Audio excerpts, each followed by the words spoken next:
What's up, everyone? It's Russo. I hope everyone is doing well. Please subscribe here and please follow me on Instagram at RussoLifts. In case something happens to this channel, you can follow, message me, interact with me directly, and there's daily content on there. Hope to see you guys on Instagram. Enjoy. What is up, everyone? It's Russo. I hope everyone is doing well. So today I'm testing out the new camera setup for the next injectable SARM vlog. I want a daily vlog, the injectable RAD, and kind of just get on a more like old school Russo video where, you know, that's the stuff I really like to do, was vlog my cycles as they go or report the side effects as I experience them, and then show the results, take it or leave it, day by day on the vlog, and you can be the judge if it works or not.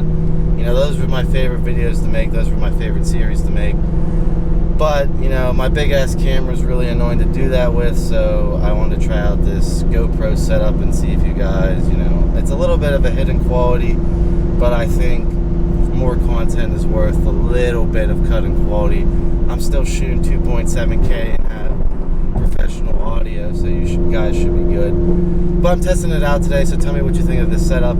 So today I'm talking about one of my favorite personal fitness YouTubers, the most optimal person in history, Eric Kanevsky, and specifically I'm talking about how much gear you need to turn pro, and just kind of discussing some of the concerns I have with the information that Eric puts out. Now, I just want to say right off the bat that I am a big fan of Eric. I've been following Eric for years now, I believe 4 or 5 years. I'm a fan of him. I think he's hilarious. I like his content. It's not cookie cutter fitness content, unique content.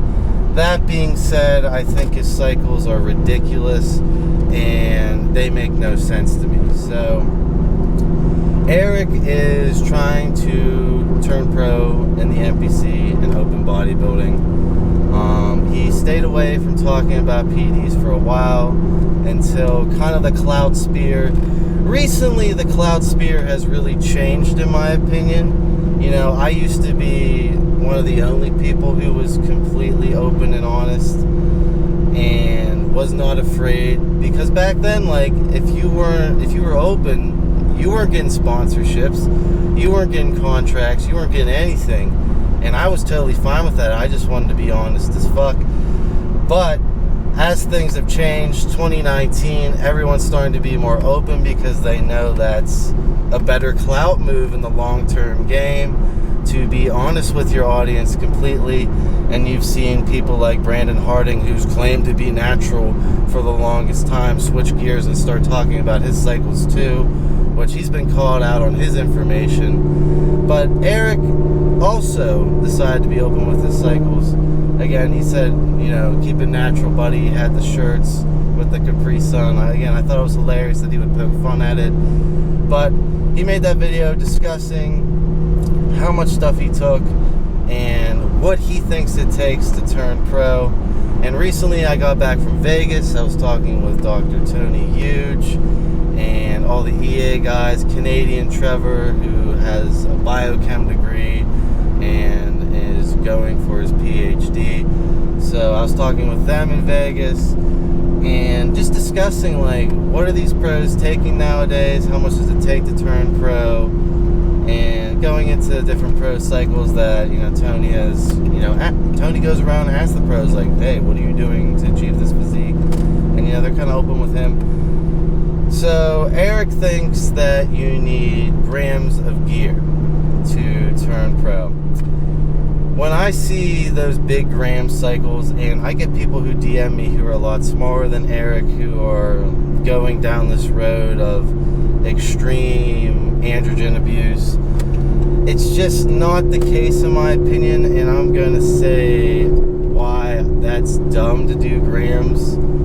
So when you do grams, you're going to rapidly desensitize your androgen receptors.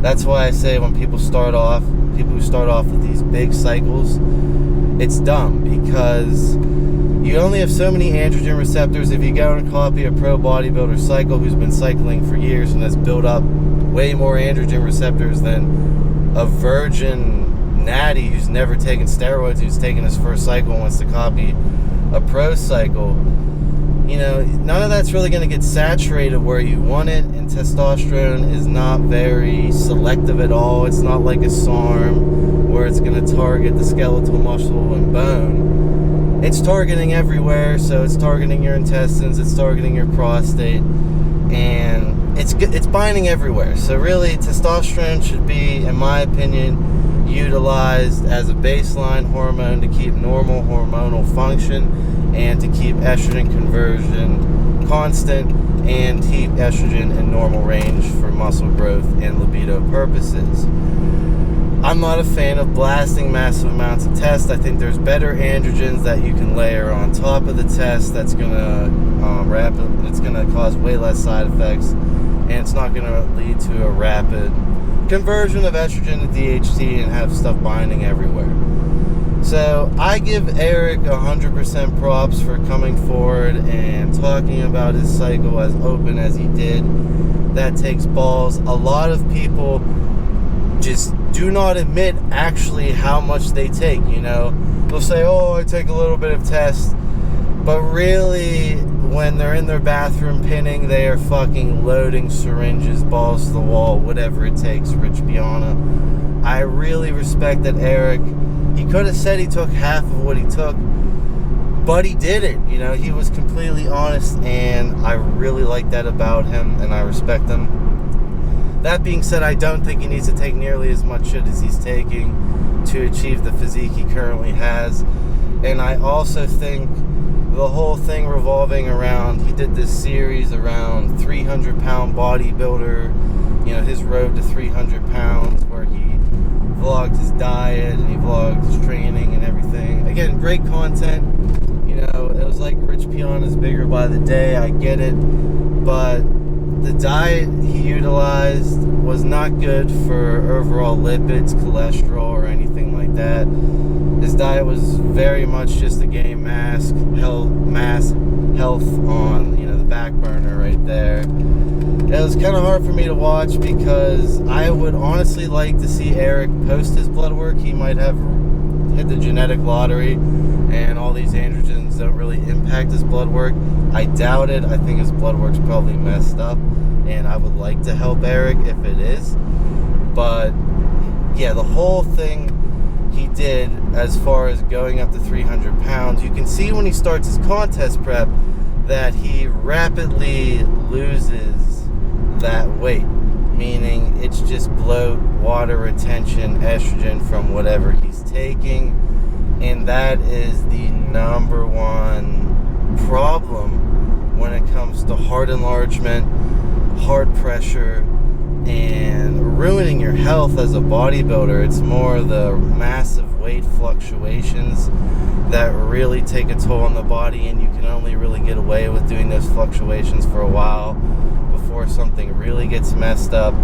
And overall, when he's 300 pounds, you know, I hope he's using a CPAP machine at that point to breathe, because Eric's so big when he's laying down sleeping, man. That is so much pressure on his poor heart and his poor lungs to pump all that blood around, and that layer of water is surrounded his heart, and it's definitely making it harder to pump, and will lead to hardening of the left ventricle wall, and will lead to cholesterol imbalance and all that stuff, as well as heart enlargement. So I'd really like to see him progressively bulk on smaller cycles. I still think he can continue to progress in the NPC without taking these massive cycles.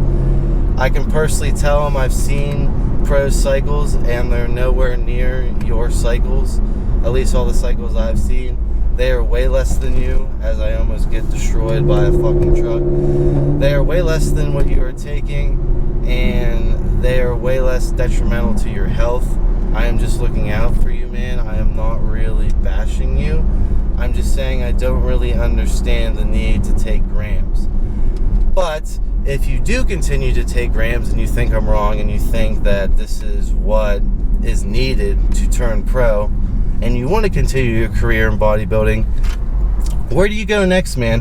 Where do you go after you're already at those extreme dosages?